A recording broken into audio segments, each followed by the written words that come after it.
Welcome to Penrose Learning, where we make understanding easy.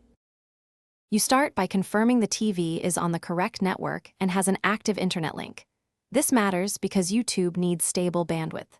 Once you've confirmed connectivity, update the TV operating system and the YouTube app to remove version conflicts.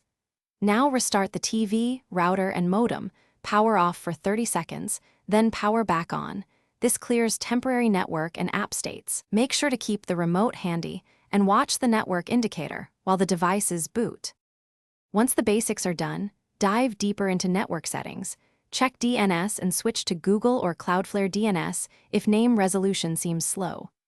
If the app still misbehaves, clear the YouTube cache and app data or uninstall and reinstall the app to remove corrupt files. This often fixes playback errors.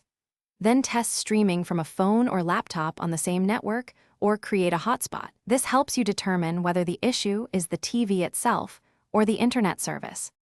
To finish, optimize playback by lowering YouTube quality to 720p or 480p. This reduces buffering if bandwidth is limited. If problems persist after app reinstall and network checks, perform a factory reset of the TV as a last resort.